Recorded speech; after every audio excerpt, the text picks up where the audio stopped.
Deep inside a nuclear power plant, there's a colossal machine called a turbogenerator. It's spinning like crazy, turning unbelievable amounts of heat into the electricity we use every day. But all that work creates an insane amount of heat, and keeping that giant cool? Well, that is one of the single biggest challenges in the whole facility. The solution they came up with is both brilliant and incredibly dangerous. So that's the big question, right? You've got this machine, weighs multiple tons, spinning thousands of times a minute, and it's getting super hot. How in the world do you pull that heat away safely and reliably 24/7 without ever failing? You need something special. You need a supercoolant. Okay, so let's look at the options. You could use air. I mean, it's everywhere, it's free, but it's just not up to the task. It can't carry heat away fast enough, not even close. Water is way better, but at these temperatures, it gets corrosive and can damage the equipment. And then you have hydrogen. It is an amazing coolant, 7 times better than air. It's perfect for the job, except for one tiny little detail. It's highly explosive. So what do you do with a gas that's both essential and incredibly volatile? You definitely don't want to truck it in or store huge tanks of it on site. No way. The solution is much smarter. You build a miniature factory right there inside the power plant to make ultra-pure hydrogen on demand exactly when you need it. And that brings us to the star of today's explainer. This is it, the SEU-20 electrolysis unit. Now, that sounds complicated, but the idea is actually pretty simple. It's a machine that takes in water, hits it with a massive jolt of electricity, and literally splits the water molecules apart. Out of that process, you get 2 things: hydrogen, which goes to cool the generator, and oxygen, which in this case is just a byproduct that gets vented away. The recipe sounds easy enough, doesn't it? Water plus electricity gives you hydrogen. But here's the catch. Pure water, the kind that used in a nuclear plant, is actually a terrible conductor of electricity. The current just won't flow. So to kickstart the whole process, they have to add a little something extra, an electrolyte called potassium hydroxide, or KOH. That's what gets the juice flowing. All right, let's pop the hood on this thing. We're going to go inside this compact little factory and see exactly how it transforms a simple saltwater solution, well, electrolyte solution, into this ultra-pure high-pressure gas. And when I say it uses a lot of electricity, I am not kidding. We're talking about 1,000 amps. Just to put that into perspective for you, the circuit breaker in your house probably trips at around 15, maybe 20 amps. This one machine is pulling enough electricity to power about 50 houses, all to do one thing: rip water molecules in half.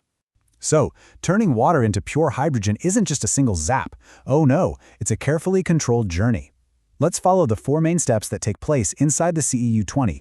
You can think of it like a 4-stage assembly line, but for molecules.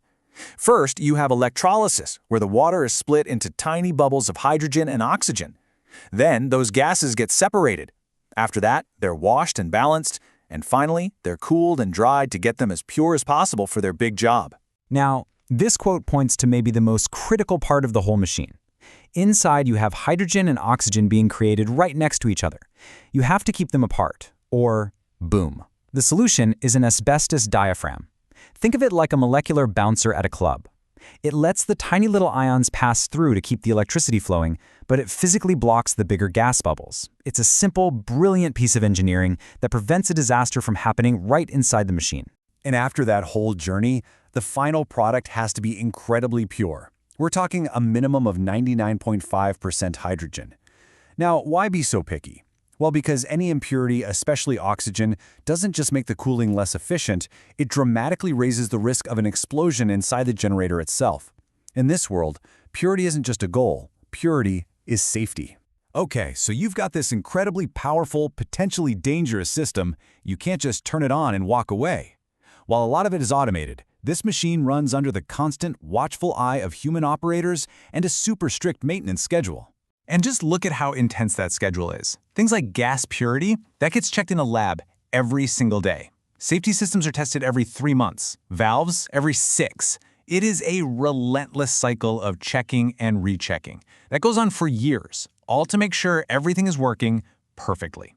So, given that we are literally manufacturing an explosive gas, you can bet there's a very, very strict rulebook. And these aren't just suggestions, they're absolute laws, all based on the strange physics of hydrogen. This number right here really tells the story. It only takes a tiny concentration, just over 3% of hydrogen in the air, to create a mixture that can explode. That is an incredibly thin margin for error. It's why ventilation and constant leak detection are an absolute obsession in this facility. And get this, this is one of those details that's just wild. The safety manual strictly forbids you from venting hydrogen quickly. And you might ask why. It's because if the highly pressurized gas escapes too fast, the friction and static electricity it generates can be enough to light itself on fire, no spark needed. The gas literally becomes its own ignition source. To make sure nobody ever makes a mistake, the whole plant uses a simple visual language. Every single pipe is color-coded. If you see a yellow pipe with a red ring, that's hydrogen. Blue with a yellow ring, that's oxygen. That purple one, that's carrying the corrosive electrolyte. In an emergency, you don't have to stop and read a tiny label, you just have to know your colors. And of course, what if a human misses something? Well, the machine is designed to protect itself. It has a whole suite of automatic safety shutdowns. The system is constantly monitoring itself for things like pressure differences, gas contamination, or even a tiny hydrogen leak in the room.